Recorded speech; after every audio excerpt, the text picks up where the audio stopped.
V katerem gozdu prebivaš zdaj, moj spomin? Se ziblješ s krošnjo ali pleteš vse do korenin? Si bukev, si hrast, si bor ali smreka posajena? Si javor, si breza vnaprej z vetrom prinesena? Mogoče si le dotik, ki zbledi kot star obraz, kot bi s kože mlade lepotice izbrisal te čas.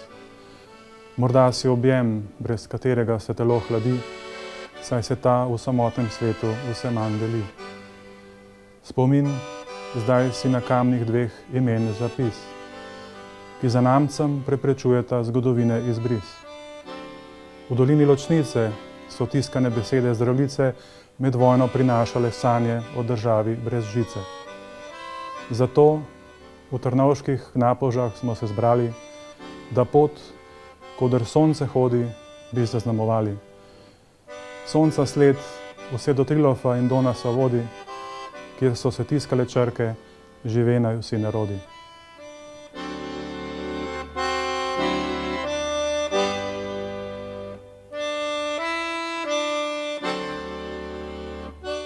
Med letom 1941 in začetkom leta 1944 je bilo medvoško območje pomembno za razpošiljanje tiska iz Ljubljane in iz Dolenjske na Gorenjsko. Ni bilo lahko, koliko gradiva, koliko letakov, časopisov, brošur je končalo zakopanih v luknjah, v potokih ali celo v sovražnikovih rokah. Edo Bregar Don je naš medvoški Gutenberg, ki je v nemogočih razmerah, ob pomanjkanju tehničnih sredstev, izdeloval za tiste čase moderne tiskarske stroje. Nadomestili so prejšnje razmnoževalnice tiska, špirografe in ciklografe. Ne samo, da je delal tiskarske stroje, tudi majhne elektrarne je delal. Kako bi sicer brez prave svetlobe v nekakšnih zemljankah v naših Polhograjcih in Škofjeloškem hribovju lahko tiskali take mojstrovine, kot je Prešernova Zdravljica. Pa še to vam povem. V Prešernovi Zdravljici konec leta 1944 niso partizani nič črtali. Nobene cenzure. Tako kot je Prešeren zapisal. Bog živi in tako naprej. Tudi po vojni je Don svoje inovatorstvo dokazal, ko je po okoliških krajih zasnoval več proizvodnih obratov. Najbolj znan je najbrž Kardonit. Pa še ti naši partizanski trubarji, ki so pisali, risali, oblikovali in drugače dajali podobo slovenski besedi. Zvezi borcev za vrednote NOB Medvode in njenemu predsedniku Vladimirju Bertonclju je svojo energijo, vztrajnostjo in s pomočjo podjetja Gradkop uspelo postaviti obeležje tiskarni Donas in s pomočjo Slovenske vojske tudi obeležje tiskarni Trilov.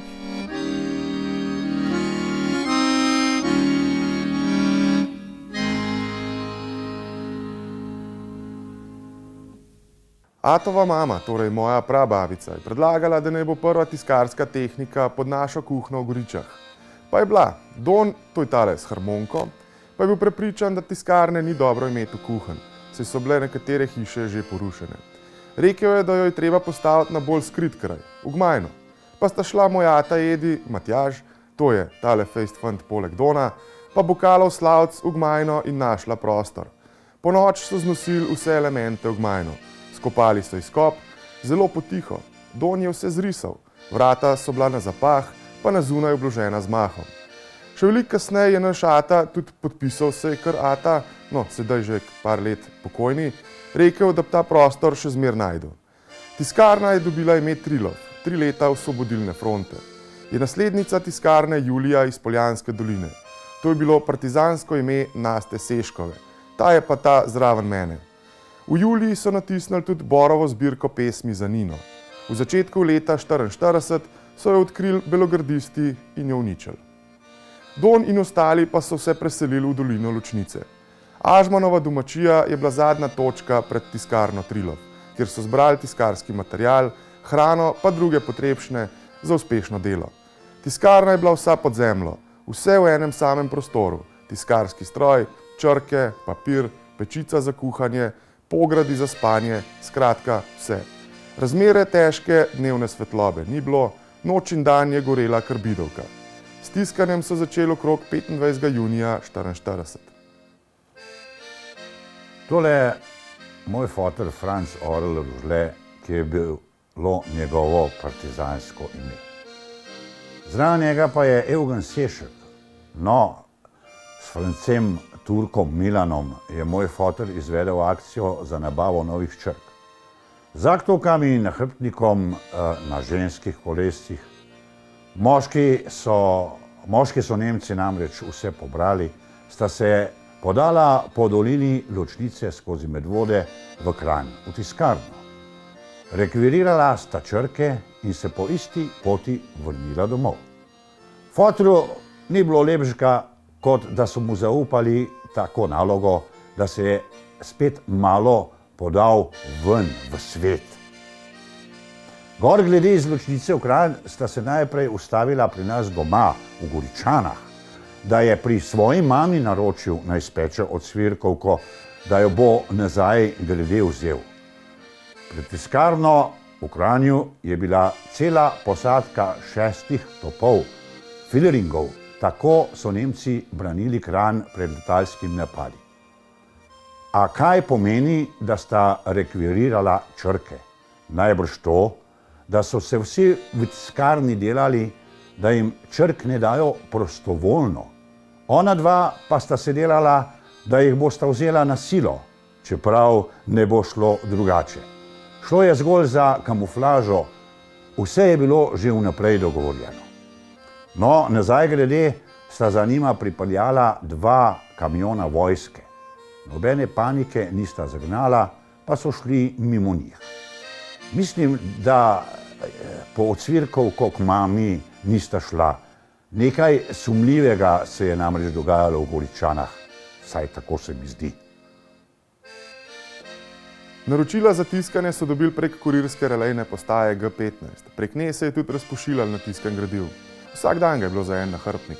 No, tole je Nastina sestra Olga. Seškovi so bili res dobro vpeti v tale medvoški partizanski tisk, tako kot številni medvoščani.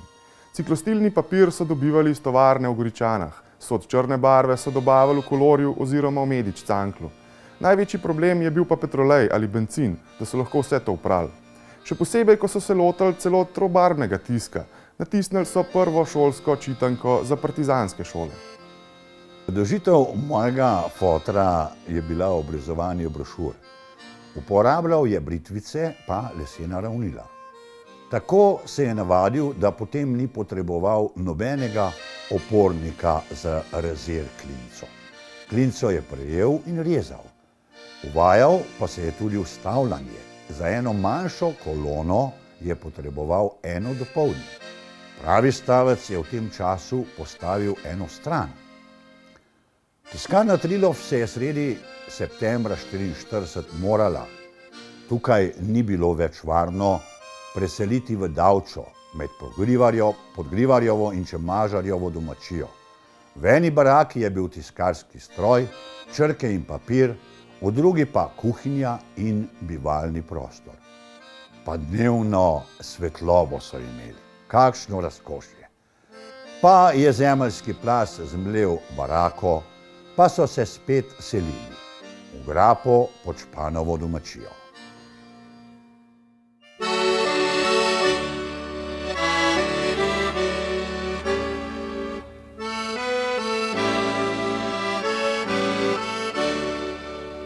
Sonce, zlato sončece, ali res nikdar ne spiš? Noč in dan si na nogah. Vprašam se, kako zdržiš? Res je, čisto nič ne spim. Čaka name širni svet, da obhodim ga vsak dan in ogrejem spet in spet. Sonce, topla sončece, z žarki sežeš vse povsod, dosti vidiš, dosti veš. Kakšni so ljudje drugod? Dobri, slabi kot pri vas, bolni od preveč stvari, druge pa pomanjkanje dan za dnem za vrat drži. Sonce, ljubo sončece, vojnam priča si vsak dan, vprašam se, kako zdržiš, ali kdaj pogledaš stran. Ne, čeprav mi ni lahko, ko razname se prepir, kot trpeči hrepenim, da bi spet zavladal mir.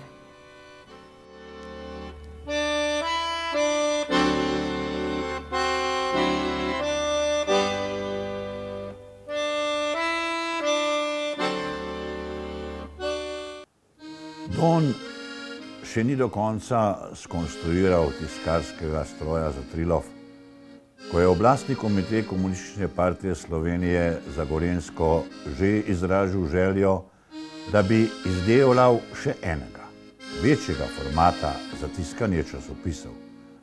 Za nov stroj so pa rabili nov prostor. Novo tiskarna je dobila ime Donas, po Donu in Nastu. Lokacija je bila okoli 300 metrov od gostilne Legastija. Par sto metrov zračne linije od Trilofa. 10 dni so kopali bunker in ko so prišli skoraj do konca, so naleteli na trdno skalo. Ni šlo drugače, da je prišel Marko iz minerske čete in jo zminiral. V nasprotnem hribu pa pri Svetem Jakobu pa nemška postojanka. Bunker so pokrili najprej z lesom, potem s strešno lepenko in nazadnje z zemljo. Takole je tiskarno Donas narisal Brane Praznik po spominih mojega fotra. Prostor je bil 6 metrov dolg, 3 metri širok in 2 metra visok. Za silo ustreza, lahko pa bi bil boljši, če bi velika teža stroja tega ne ovirala, so zapisali v poročilo. Ohranjeno je tudi Donovo poročilo oblastnemu komiteju, v katerem piše, kako jim je dobro uspela akcija za črke v tiskarni na Jesenicah. Takole je zapisal. O 11:30 uri, brez kakršnega koli trušča, so s tovarišem Jožetom mimo vojakov, okupatorja, na vozičku pripeljala material za novo tiskarno. Črk sem dobil toliko, da bomo lahko tiskali časopis s prijetnimi naslovi. No, Nasta Seškova se je še kasneje spominjala, da je bil Don oborožen in da je vse prisotne v tiskarni opozoril, da je tiskarna zastražena in da bo pokalo, če jim ne izročijo materiala. Nasti je bilo že prej naročeno, da naredi močne vreče, v katere so potem stresli črke iz 5 ali 6 omar. Pa še to se je spominjala, da je trojico njih na Jesenice peljal Rešev z avtomobilom direktorja iz celuloze. Don ga je lepo prosil, naj ne dela težav. Prvi letak, ki so ga natisnili 23. julija 1944 v novi tiskarni, je bil letak z naslovom Slovenskim delavcem v okupatorjevih tovarnah, rudnikih in železnicah, v katerem pozivajo vse delavce, naj zapuste tovarne in se priključijo Narodno-osvobodilni vojski. Don je večkrat dejal: ta stroj je moj ponos in moje veselje. V dneh od 24. avgusta do 3. septembra so v tiskarni natisnili prvo številko Gorenjskega tednika, Gorenjski glas, glasilo Osvobodilne fronte na Gorenjskem. Moj ata je imel zadolžitev, da je vsak dan na novo zasadil kalužnice, da je bil objekt videti zarašen, pa tudi v potok je mogel biti vse brez vsakršnega papirja. To jih je najbrž tudi rešila 11. novembra, ko je šla ob 13. uri čez potok kolona sovražnikov. 14. novembra je tiskarna Donas natisnila zadnje 2 izdelka na tej prenevarni lokaciji. Šlo je za 2 lepaka v rdeči in črni barvi z naslovom Vse za našo vojsko. Dan kasneje so tiskarski stroj iz bunkerja odpeljali do Legastija. Dan kasneje do Krope in kasneje na izbran prostor na Jelovco in po zadnji nemški ofenzivi v Bohinj. 8. maja 1945 so v tiskarni Donas natisnili zadnji lepak z naslovom Slovenci, Slovenke na Gorenjskem v 3479 izvodih.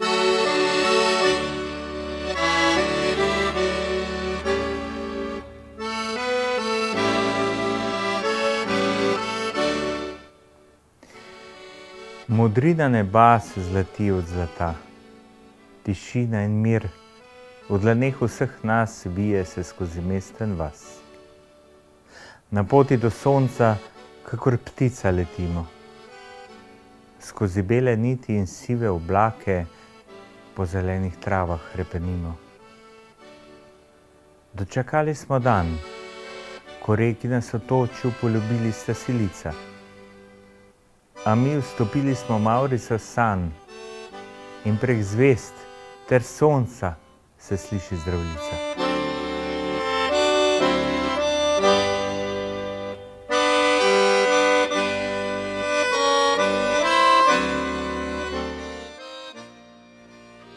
Najbolj ponosna pa sta bila moj foter pa Mrakov jedi na Prešernovo Zdravljico. Ob 100. obletnici njenega prvega izida so v tiskarni Trilov tam v začetku decembra 1944 dobili naročilo za ponatis. Sprva so načrtovali skromnejšo knjižico, ko pa so dobili več materijala, so se odločili za razkošnejšo izvedbo. Slikar Janez Vidic je za vsako kidico izdelal celostranske linoreze, arhitekt Marjan Šorli Vihr je izrisal vinjete in besedilo pesmi. Tiskarska dela je vodil Franc Boštjančič Boš. Tiskali so v črni in rdeči barvi, vinjete so zlatili ročno.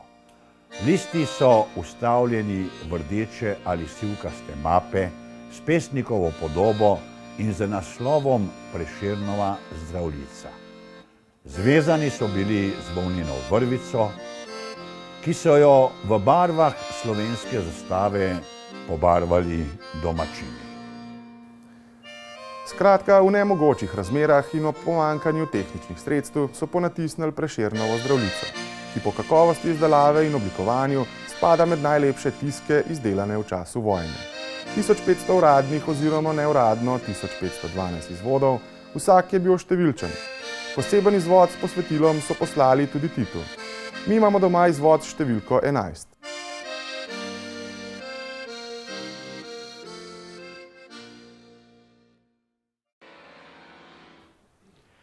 Prešeren je svojo Zdravljico ustregel pobudi, naj zloži hvalnico trti in vinu.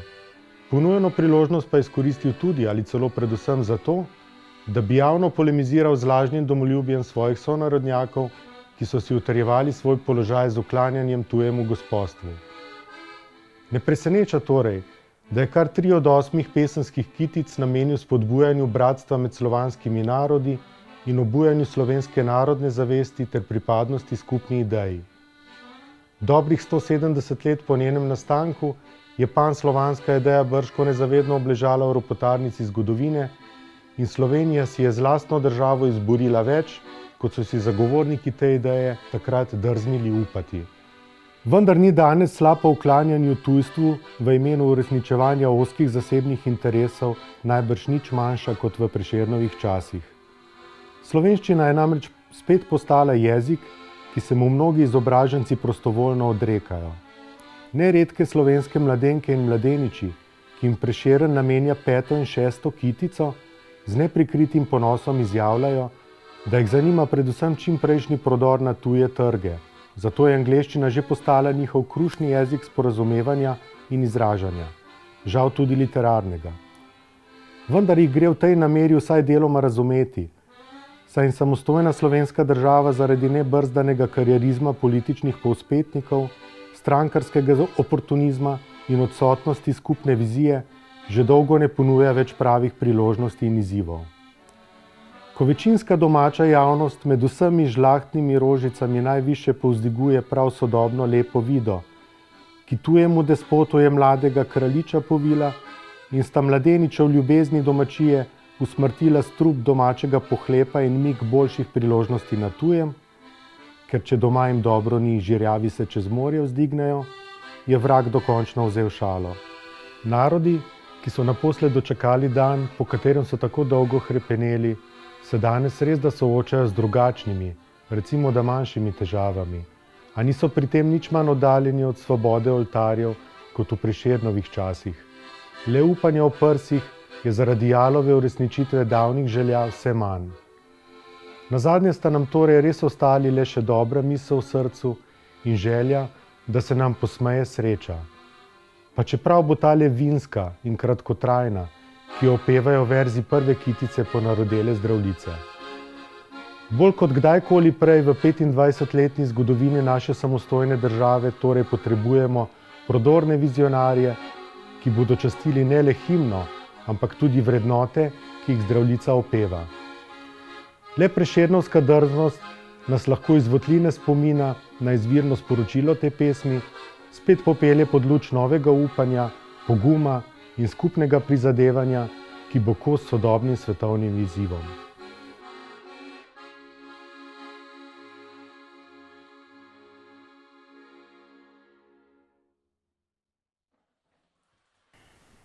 Stisnimo med prste polgrajski volčin.